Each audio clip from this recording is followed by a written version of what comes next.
Trevor Page, new aspiring artist-producer. And if you all know what's up, you know it's good, you will check out teenview.com for all the latest. I was thinking about her, thinking about me, thinking about us. Hey, how's it going?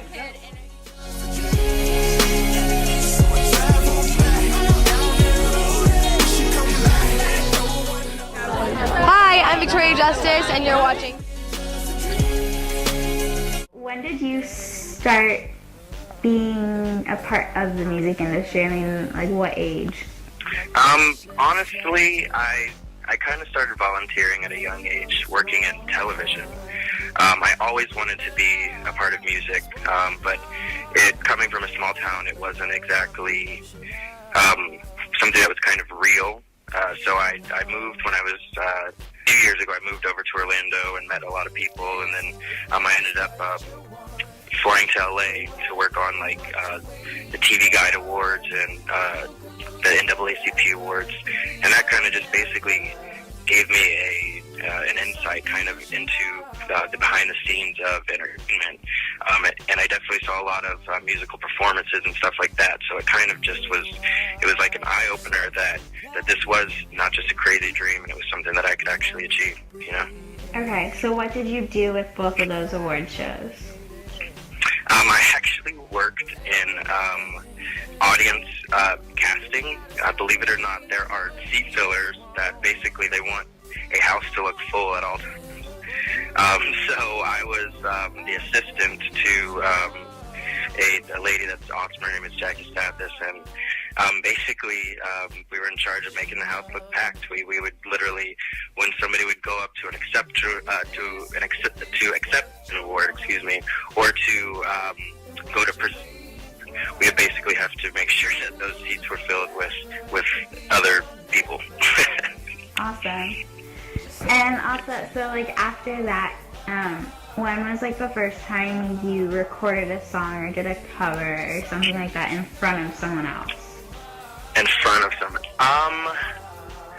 Honestly, I was so shy growing up.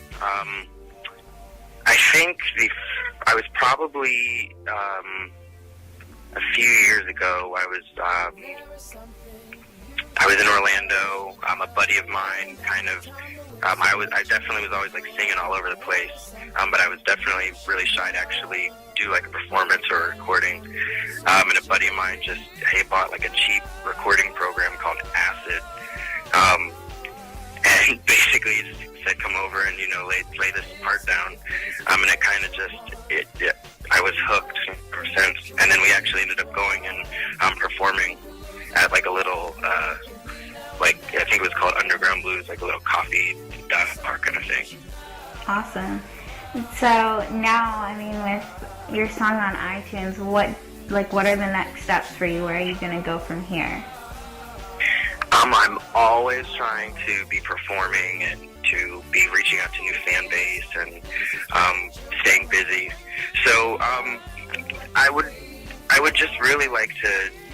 I think that's it. Get the word out and just continue to grow and continue to, tour. I've been playing shows around here in LA, but I actually last year I was in a different group called. It was just me and one other rapper guy, and we toured all over the East Coast. So we went from Miami all the way up into Massachusetts, and that was it was so awesome being able to, get your music out there and be performing. And doing kind of exactly what you want to do. And although that particular venture, we kind of both decided to go our own ways. We're still good friends, but it definitely, touring, I think, is such an important part to really spread the word. So I'm hoping to do a lot more of that. And where can people find tour dates for you? Please check out my website. Is the best place to find it, trevorpagemusic.com. Okay. And so, I mean, when someone comes to see a show, what can they kind of expect? I always try and bring a lot of energy. I always sing live. Sometimes I like to, be a little silly with it. Kind of do wear, ridiculous coats and, hats and stuff like that. But I really do think that it is just like a fun visual element to go with it.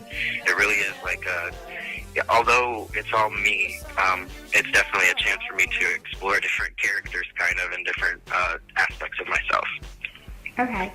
So also, like, when do you think you might start recording more songs to put out, like, an EP or an LP or an album or something of that nature? I have honestly been recording for about, after I finished recording with the group, that was about September of last year, so it's been about a year that I have been officially working on my solo project, and I have like 15 songs basically recorded. So I have enough, but I think that I'm going to continue recording a few more songs to make sure I really have the best album that I can have, and then I will go ahead and we will go ahead and press it, and then also it will be available digitally. So soon. Okay, awesome. So what social networks do you have, and how do you stay in touch with bands? Oh, I'm always on Facebook. I'm always on Twitter, trying to just kind of let people know kind of what I'm up to, what I'm thinking. Honestly, I'm on too many social networks. I'm on Facebook, Twitter, MySpace, Sonic Bids. I'm on all kinds of things. But the website is still probably the best way to get the most up-to-date information. Who are some artists that kind of like inspire you, and what's a song by one of them that you would want to cover at some point? Let's see. I love Donny Hathaway. I love Nina Simone. I love even other artists like Black Eyed Peas and CeeLo and Lil Wayne. And a song that I would like to cover, maybe Jealous Guy. Donny Hathaway did a version of it, and he just killed it. Or also Feeling Good, which was a Nina Simone song, but then Michael Bublé actually just recently did a version of it. But really, there's just so many. I mean, I'm such a lover of music that I would probably like to. I try and do a cover at each show. Like I've done a cover of. Recently, I did a cover of OMG by Usher, but I did like an acoustic version of it. I did a cover of Creep by TLC, which is like from 1995, So really, I guess Feeling Good or something like that, but there are just too many to choose from.